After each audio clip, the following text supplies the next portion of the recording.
आग के शोले, धमाकों की आवाज, आसपास में मंडराते फाइटर जेट्स और जर्जर इमारतें। तस्वीर है युद्ध की, ईरान इजराइल के बीच चल रहे घमासान युद्ध की, जिसमें अब अमेरिका की भी एंट्री हो चुकी है। अमेरिका अब खुलकर इस युद्ध में शामिल हो चुका है। अमेरिकी फाइटर जेट्स ईरान पर बमबारी कर रहे हैं, ईरान के परमाणु ठिकानों को निशाना बना रहे हैं। नतीजा बर्बादी, तबाही और बंजर होते शहर।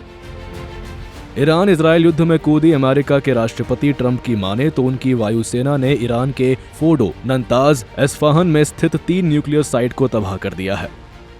Everybody heard those names for years as they built this horribly destructive enterprise. Our objective was the destruction of Iran's nuclear enrichment capacity and a stop to the nuclear threat posed by the world's #1 state sponsor of terror.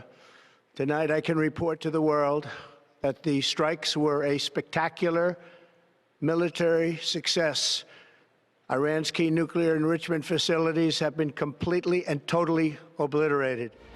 Trump की माने तो अब Iran को शांति कायम करनी चाहिए और ऐसा नहीं होने पर अमेरिका ईरान पर इससे भी बड़ा हमला करेगा। ट्रंप ने सोशल मीडिया साइट्स एक्स पर पोस्ट शेयर करते हुए लिखा, हमने ईरान में 3 परमाणु स्थलों पर अपना बहुत ही सफल हमला पूरा कर लिया है, जिसमें फोर्डो, नंताज और एस्फहान शामिल है। सभी विमान अब ईरान के हवाई क्षेत्र से बाहर है। प्राथमिक स्थल फोर्डो पर बमों का पूरा पेलोड गिराया गया। सभी विमान सुरक्षित रूप से अपने घर की ओर जा रहे हैं। हमारे महान अमेरिकी योद्धाओं को बधाई। दुनिया में कोई और सेना नहीं है जो ऐसा कर सकती थी। अब शांति का समय है। इस मुद्दे पर आपका ध्यान देने के लिए धन्यवाद। इधर अमेरिका के हमलों से बौखला ईरान ने बदला लेने के लिए इस हमले की जड़ अपने सबसे बड़े दुश्मन इजराइल पर पलटवार किया। इजराइल के शहर तेल अवीव और हाइफा पर 30 से ज्यादा बैलिस्टिक मिसाइल दागे। साथ ही ईरान ने पहली बार अपने सबसे ताकतवर मिसाइल में से एक खैबर मिसाइल का भी इस्तेमाल किया।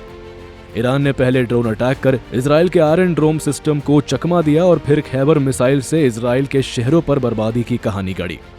ईरान, इजराइल और अमेरिका के बीच लगातार बढ़ते तनाव पर भारत लगातार नजर बनाए हुए है। पीएम मोदी ने मौजूदा स्थिति को लेकर ईरान के राष्ट्रपति मसूद पेजेशकियन से बात की। एक्स पर पोस्ट शेयर कर बताया,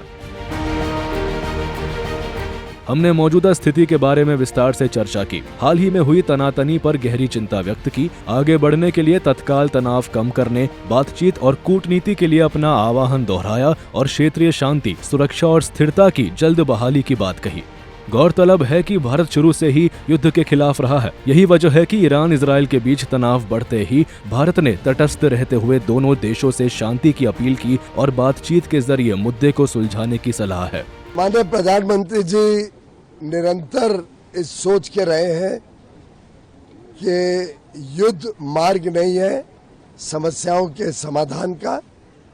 डायलॉग और डिप्लोमेसी, बातचीत के माध्यम से, कूटनीति के माध्यम से समस्याओं का समाधान होना चाहिए। हालांकि अमेरिका के दखल के बाद ये युद्ध 2 देशों के बजाय 3 देशों के बीच बंट गया है। वहीं कुछ जानकार इसे तीसरे विश्व युद्ध का अलार्म भी बता रहे हैं। दूसरी ओर पूर्व राजनयिक केपी फैबियन की माने तो अमेरिका पहले दिन से इस युद्ध में शामिल है। बावजूद इसके तीसरा वर्ल्ड वॉर होने वाला है, ये कहना अभी मुश्किल है। क्योंकि जब नेतन्याहू जून 13 को ईरान को अटैक किया, उस समय ट्रम्प का सम्मति उन्होंने दिया था। दूसरी बात है, ट्रम्प ने कहा कि हम ईरान को 60 डेज दिया नेगोशिएशन के लिए। ये भी सच नहीं है। ट्रम्प नेतन्याहू को 60 डेज दिया प्रिपरेशन के लिए, जंग के लिए, प्रिपरेशन के लिए। फिलहाल इस युद्ध के बीच तीनों देश एक दूसरे को जिम्मेदार ठहराने में लगे हैं। इधर भारत समेत कई पश्चिमी देश युद्ध की इस बर्बरता को रोकने के लिए शांति की अपील कर रहे हैं, जबकि पाकिस्तान जैसे कुछ देश युद्ध की इस आग में घी डालने की कोशिश कर रहे हैं। ऐसे में अब देखने वाली बात ये होगी ये युद्ध आगे किस ओर जाता है। ब्यूरो रिपोर्ट, सूर्य समाचार।